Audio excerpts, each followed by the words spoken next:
Assalamualaikum warahmatullahi wabarakatuh. Saya Nur Aini Sofia binti Cik Rizwan S54515. Kumpulan kami telah bercadang untuk membuka salah satu agensi pelancongan yang akan dijalankan di negara Jepun. Kami memilih negara Jepun adalah kerana negara Jepun merupakan salah sebuah negara yang tersenarai di antara negara-negara Asia yang mempunyai tempat-tempat pelancongan yang menarik serta mempunyai banyak peraturan, terutamanya dari segi kebersihan.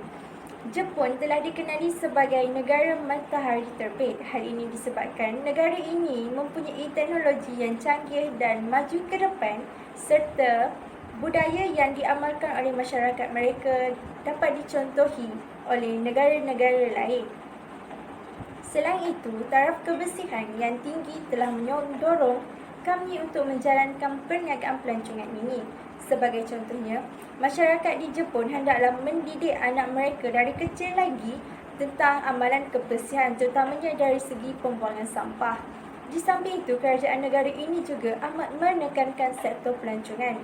Ini memudahkan kerja pihak kami untuk memastikan citarasa pelanggan kami dapat dipenuhi.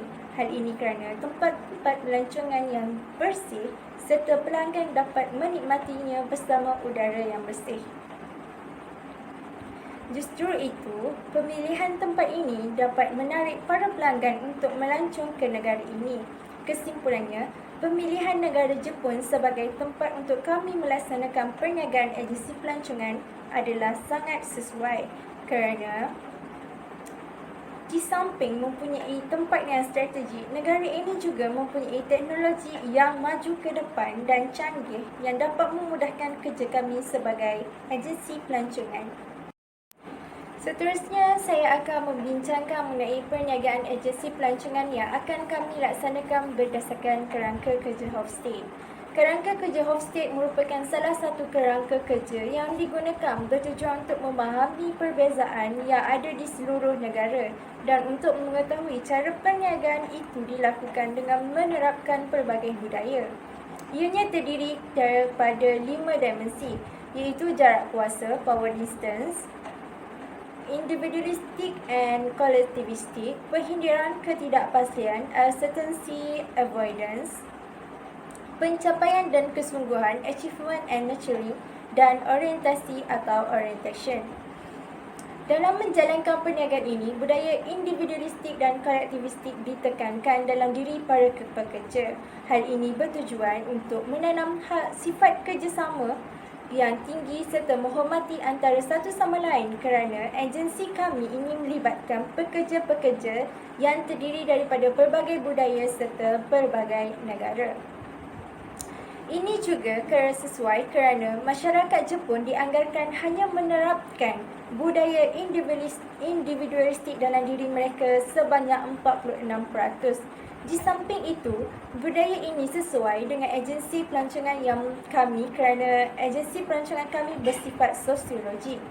Kesimpulannya, budaya ini menekankan kepentingan yang besar kepada organisasi dan individu kerana semangat kerjasama yang diamalkan serta tidak membeza-bezakan budaya membolehkan pekerja melakukan kerja dan dapat berinteraksi dengan baik sama ada dari dalam pengurus, pekerja-pekerja maupun antara pelanggan.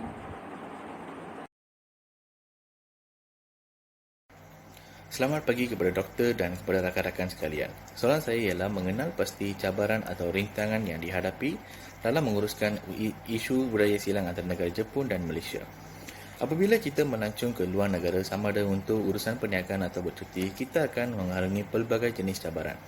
Hal ini demikian kerana terdapat perbezaan yang amat besar antara negara kita dengan negara luar dari segi budaya, pekerjaan, persekitaran, masyarakat dan sebagainya. Perkara ini juga disebut sebagai culture shock dan memainkan peranan dalam masalah budaya silang antara negara Malaysia dan negara Jepun.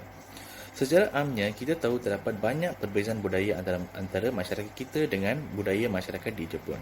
Perbezaan inilah yang menyebabkan terdapat beberapa isu dalam pengendalian masalah budaya silang antara negara Malaysia dan negara Jepun.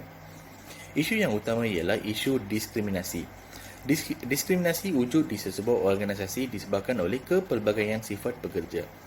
Diskriminasi selalunya berlaku oleh beberapa faktor seperti agama, gender dan kaum.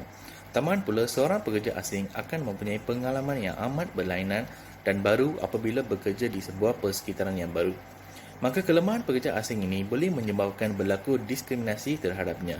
Perkara ini boleh menyebabkan pekerja tersebut kurang bermotivasi dan tidak akan memberikan komitmen yang sepenuhnya kepada syarikat. Dan perkara ini boleh merugikan sesebuah organisasi. Isu yang kedua ialah rintangan kebudayaan. Silang budaya ini adalah untuk mempelajari dan menyesuaikan diri dengan sebuah budaya yang baru. Budaya yang berbeza akan menyebabkan kesukaran untuk berkomunikasi sesama pekerja asing dan pekerja tempatan. Seperti yang kita tahu, Malaysia mempunyai masyarakat dari pelbagai etnik seperti Melayu, Cina dan India, manakala negara Jepun pula mempunyai lebih daripada 30 etnik masyarakat. Maka ini akan menyebabkan kesukaran berkomunikasi antara pekerja. Perkara ini juga boleh menyebabkan sesebuah organisasi tidak dapat bekerjasama antara satu sama lain disebabkan oleh halangan komunikasi. Pemahaman sosial budaya antara pekerja asing dan tempatan adalah amat penting dalam sesebuah organisasi untuk meningkatkan keberkesanan komunikasi. Isu yang seterusnya ialah penyelesaian konflik. Perbezaan budaya juga boleh menimbulkan masalah dari segi resolusi konflik. Hal ini demikian kerana perbezaan budaya akan dapat menghalang rasa kebersamaan sesama pekerja. Selain itu, pekerja asing dari budaya yang berbeza akan mempunyai idea atau pandangan yang berlainan berbanding dengan pekerja tempatan. Perbezaan idea atau pandangan juga boleh membawa kepada konflik kepada pekerja. Ketidakupayaan untuk berkomunikasi dengan baik pula akan menjadikan lebih sukar untuk menyelesaikan konflik yang dihadapinya.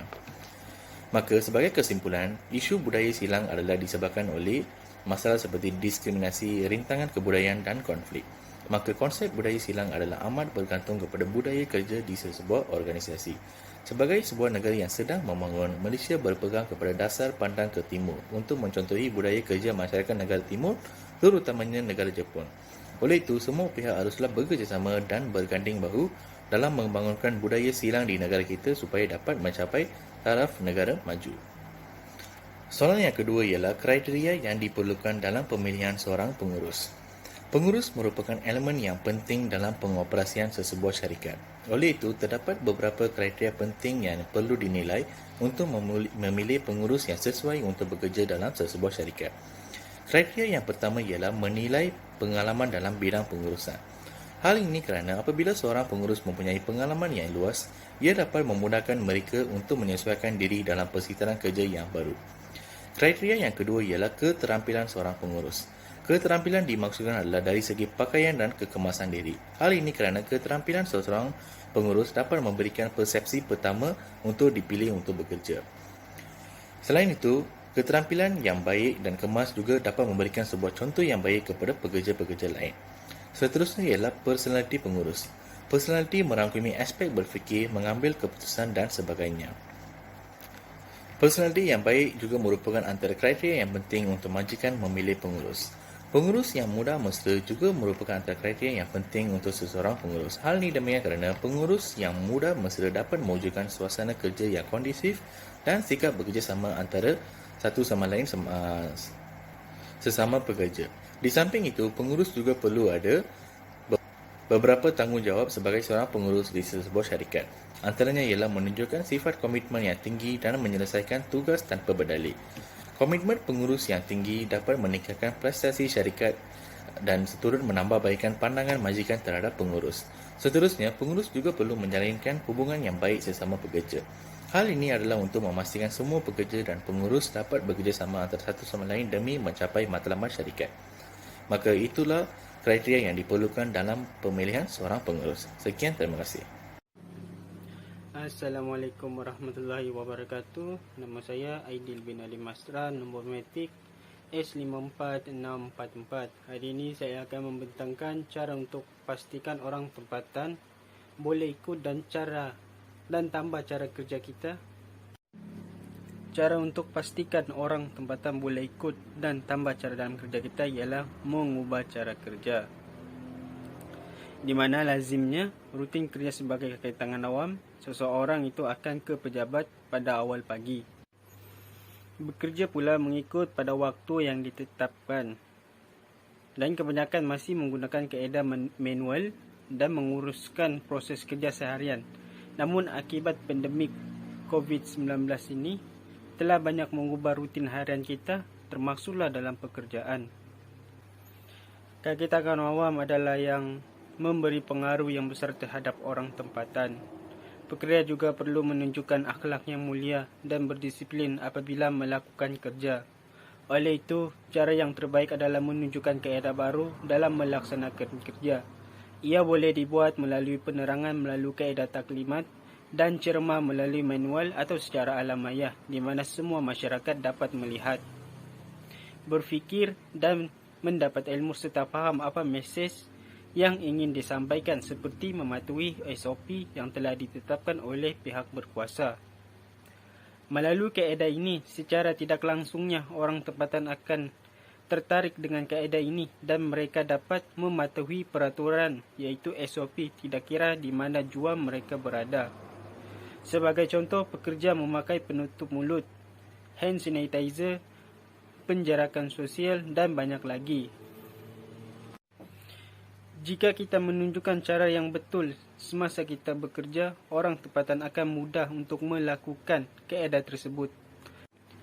Tambahan pula, penyebaran COVID-19 dapat dikawal melalui kaedah ini. Seterusnya, bekerja secara alamiah dapat membantu orang tempatan untuk mengetahui apa kaedah yang digunakan semasa pandemik ini. Sebagai contohnya, mengadakan aktiviti secara alamiah seperti tayangan video pendek yang berkaitan dengan cara kerja syarikat tersebut. Kesannya, mesej yang disampaikan melalui program itu orang tempatan akan menimbulkan rasa ingin buat dan amalkan kaedah yang disampaikan melalui ini. Assalamualaikum dan selamat sejahtera kepada Dr. Siti Hajar. Saya Muhammad Solih Mezaizi, nombor matrik S55786. Saya akan membentangkan sikap yang perlu ada bagi setiap pekerja di dalam organisasi. Kriteria pekerja yang perlu ada dalam syarikat kami adalah bersopan santun dan bertanggungjawab. Hal ini kerana syarikat-syarikat yang besar menjadi ancaman kepada kami dan untuk bersaing dengan mereka, kami perlulah mengambil pekerja yang bertanggungjawab dan bersopan santun dalam melaksanakan tugas sebagai pekerja. Hal ini kerana ingin mengekalkan perspektif yang baik kepada syarikat kami yang mempunyai orang asing dan orang tempatan yang mempunyai berbeza pendapat, pandangan, budaya dan sebagainya. Sebelum kami membuka cawangan ini di Hiroshima, Jepun, kami sudah menyediakan kemungkinan untuk mengambil pekerja yang berbeza budaya dan sebagainya. Hal ini akan menyebabkan pekerja tempatan tidak dapat menyesuaikan diri mereka dan tidak ada semangat pasukan sebagai satu pekerja. Namun begitu, langkah-langkah yang kami ambil adalah mencari pekerja yang bertanggungjawab dan bersopan santun walaupun mereka berbeza budaya. Selain itu, kami memerlukan pekerja yang berdisiplin ketika di laman seseorang. Ini menyebabkan dari segi pakaian, cara pertuturan mereka dengan pelanggan di laman media sosial. Selain itu, pekerja tempatan haruslah mengikut jadual kerja yang berbeza. Di Malaysia, mungkin jadual kerjanya berbeza dengan di Jepun. Oleh itu, pekerja tempatan yang kami bawa hendaklah menyesuaikan diri dengan budaya kerja, jadual kerja di syarikat baru yang kami buka di Jepun. Yang seterusnya, perlulah mengambil pekerja yang ramah mesra dan mudah bergaul. Ramah mesra dan mudah bergaul adalah salah satu sikap yang perlu ada pada pekerja kami bagi senang untuk menyesuaikan diri bagi pekerja tempatan dan pekerja asing. Dan seterusnya, setiap pekerja mestilah mempunyai sikap menerima pendapat orang lain. Ini ditunjukkan melalui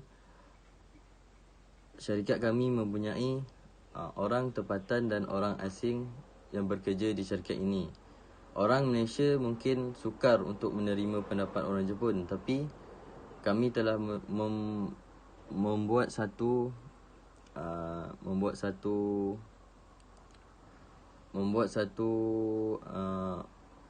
membuat satu taklimat kepada pekerja kami untuk menerima pendapat orang lain walaupun berbeza budaya, pandangan, agama dan sebagainya lagi. Okay, seterusnya saya akan membentangkan bagaimanakah kebersamaan budaya integrasi pekerja dapat diukur. Kebersamaan ini dapat diukur melalui 4 cara yang terdapat dalam prestasi organisasi, iaitu pemerhatian peribadi, laporan statistik, laporan lisan dan laporan bertulis. Pemerhatian peribadi. Perhatian pribadi pekerja haruslah melihat kepada diri sendiri sama ada mereka boleh bekerja ataupun tidak boleh bekerja di situ. Laporan statistik menunjukkan laporan yang haruslah ditunjukkan oleh pekerja kepada pengurus untuk menganalisis diri mereka kepada pengurus sama ada sesuai atau tidak bekerja dengan syarikat kami. Dan seterusnya ialah laporan lisan. Laporan lisan adalah pekerja haruslah selalu berkomunikasi dengan pengurus jika terdapat masalah-masalah yang mengganggu mereka ketika bekerja. Laporan bertulis adalah seminggu sekali kami telah menetapkan pekerja kami supaya menghantar laporan kepada pengurus berkaitan dengan kerja ataupun apa-apa masalah yang mereka hadapi. Selain itu, kami juga menggunakan prestasi pekerja dapat ditentukan oleh maklum balas prestasi daripada orang ramai. Maksudnya, prestasi pekerja kami dapat kami tentukan dengan pengurus kami mengadakan soal selidik daripada pelanggan dan membuat ranking terhadap layanan yang dilaksanakan oleh pekerja kami kepada pelanggan kami. Okay, yang seterusnya adalah faktor yang mengkaji kebersamaan integrasi budaya adalah organisasi yang kecil. Okay. Semakin kita tahu semakin kecil organisasi itu semakin mudah untuk kita kenalikan. Namun begitu, banyak pesaing-pesaing yang sudah lama di Jepun dan kami baru nak menapak dan membuka cawangan kami. Oleh itu, organisasi kecil seperti kami ini haruslah membuat satu pendedahan yang baik untuk bersaing dengan pesaing-pesaing yang lain yang sudah lama di Jepun. Oleh itu, selain itu, faktor yang mengkaji kebersamaan integrasi budaya adalah kepimpinan yang bertukar tangan. Dari semasa ke masa kami akan cuba menganalisis adakah pemimpin seperti pengurus boleh menjalankan tugas dengan baik. Jika tidak baik, kami akan selalu tukar dan membuat pendapat yang baru terhadap syarikat kami dengan memanggil orang-orang yang lebih berpengalaman. Sekian saja daripada saya. Sekian saja daripada saya apa yang saya sampaikan ini. Semoga bermanfaat dan sekian, terima kasih. Akhir sekali, saya akan membentangkan mengenai program-program yang efektif yang boleh mereka ikut. Program kerja ini dibuat untuk memastikan langkah-langkah yang diperlukan untuk mencapai tujuan yang telah dibentuk dan hasil yang dapat diukur sehingga menjadi tindakan yang nyata. Antara program-program yang efektif yang boleh mereka ikut ialah mengadakan program pemberian ganjaran kepada pekerja. Pemberian ganjaran merupakan aspek paling penting dalam dunia pekerjaan. Ganjaran juga dapat mempengaruhi motivasi pekerja dan sekaligus meningkatkan produktiviti organisasi. Sesebuah organisasi harus mengetahui betapa pentingnya ganjaran itu dalam mempengaruhi kualiti dan produktiviti. Organisasi menawarkan pelbagai bentuk ganjaran bagi menarik minat ramai pekerja serta mengekalkan pekerjaan yang diterima itu dalam organisasi. Ganjaran terbahagi kepada dua, iaitu dalam bentuk kewangan dan juga dalam bentuk bukan kewangan. Ganjaran dalam bentuk kewangan yang diberikan secara langsung kepada pekerja itu sendiri seperti gaji atau upah, bonus, ilaun dan pampasan. Manakala ganjaran bukan bentuk kewangan ialah memberi cuti kenaikan pangkat dan pengangkutan. Namun, pemberian ganjaran akan menjadi faktor yang penting boleh membawa kepada kepuasan kerja dan meningkatkan motivasi di samping produktiviti pekerja itu sendiri. Melalui program ini, sesebuah organisasi yang ditubuhkan dapat melaksanakan dengan baik. Oleh itu, semua hala tuju dan matlamat dapat dicapai. Program ini juga bukan sahaja dapat meningkatkan prestasi pekerja, malah prestasi syarikat juga turut meningkat. Kesannya, syarikat tersebut dapat mengembangkan dan memperluaskan pasaran mereka di seluruh dunia.